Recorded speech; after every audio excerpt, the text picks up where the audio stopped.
गेल्या अनेक वर्षांपासून रखडलेली वसई ते भाईंदर ही रोरो सेवा सुरू झाली आहे। खरं तर ही सेवा प्रायोगिक तत्वावर सुरू करण्यात आली आहे। मात्र या रोरोचं श्रेय घेण्यावरून सत्ताधारी आणि बहुजन विकास आघाडीत चढाओढ लागल्याचं पाहायला मिळत आहे। पाहूयात।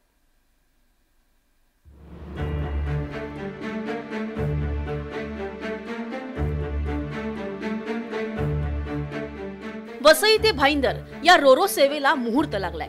सध्या प्रायोगिक तत्वावर का होईना ही सेवा सुरू करण्यात आली आहे, पण या सेवेवरून श्रेयवादाची लढाई रंगल्याचं पाहायला मिळतंय।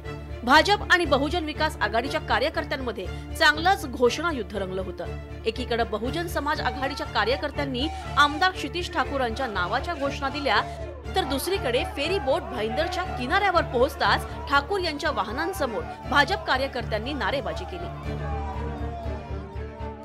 2010-11 पासून कंटिन्यूस पाठपुरावा, त्याच्यामध्ये बरेच अडचणी म्हणजे एन्व्हायरमेंटचे असतील, मँग्रोव्स म्हणजे आपण बघितलं इकडे रॅप वगैरे बनवायला मँग्रोव्स पासून सगळेच अडचणी आल्या। 2010-11 2024 एवढी वर्ष लागली फक्त रोरो फेरी सर्व्हिस आपल्याला चालू करायला। गेली अनेक वर्ष आपण या रोरो सेवेसाठी पाठपुरावा केल्याचं क्षितिज ठाकूर यांनी सांगितलं, तर शिवसेना आणि भाजपनेही या प्रकल्पाचं श्रेय घेण्याचा प्रयत्न केला।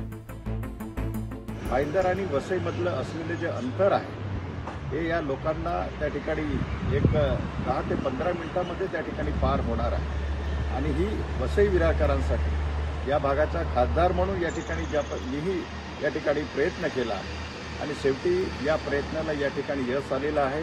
पंतप्रधान नरेंद्र मोदीजी यांच्या नेतृत्वाखाली आणि केंद्रीय मंत्री आणि तत्कालीन जलवाहतूक मंत्री नितीनजी गडकरी यांच्या संकल्पनेतनं देशभर जलवाहतूक वाढवण्यासाठी सागरमाला प्रकल्प सुरू झाला आणि त्या अंतर्गत वसई ते भाईंदर ही रोरो सेवा सुरू होते।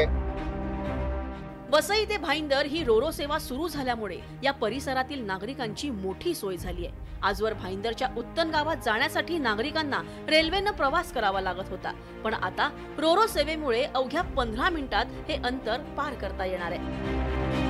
आम्हाला भाईंदरला वगैरे आमचे नातेवाईक आहेत, आमच्या गावातली मुली वगैरे तिथे दिलेत, ते इथे भाईंदरला जायला आम्हाला कधी कधी इथून वगैरे असा वळसा घालून जवळजवळ 1 ते 1.5 तास आमचा फुकट जायचा। कधी कधी ट्रॅफिक असली तर अजून उशीर। ते रोरो सेवेमुळे एवढं आम्हाला एकदम दिलासा भेटलाय की आपण 15 ते 20 मिनिटांमध्ये भाईंदरला पोहोचू शकू। ही रोरो सेवा जी चालू केली आहे ह्याच्यामुळे अनेकांना फायदा होणार आहे। भाईंदरला इंडस्ट्रियल एरिया आहेत, वसईचे बऱ्याच जणांची इंडस्ट्री भाईंदरला आहे, त्यांना जाणं तिथे सोयीस्कर पडणार आहे। आपले अनेक मच्छीमार आहेत, भाईंदरला पण बाजार भरतो मच्छीचा, तर त्यांना तिकडे जाणं सोयीस्कर होणार आहे। राजकीय पक्षांमध्ये विकास कामाचं श्रेय घेण्यावरून वाद होण्याची ही काही पहिली वेळ नाही। वसई ते भाईंदर या रोरो सेवेवरूनही अशाच प्रकारे श्रेयवादाची लढाई रंगल्याचं पाहायला मिळालं। राजकीय नेत्यांकडून श्रेय घेण्याचा प्रयत्न केला जात असला तरी यासाठी जनतेचा पैसा खर्च झालाय याचा या नेत्यांना विसर पडलाय। विजय देसाई, न्यूज 18 लोकमत, वसई। आणि या बातम्यांसह महामुंबईमध्ये आज इथेच थांबतोय। ताज्या अपडेट्ससाठी तुम्ही पाहत रहा न्यूज 18 लोकमत।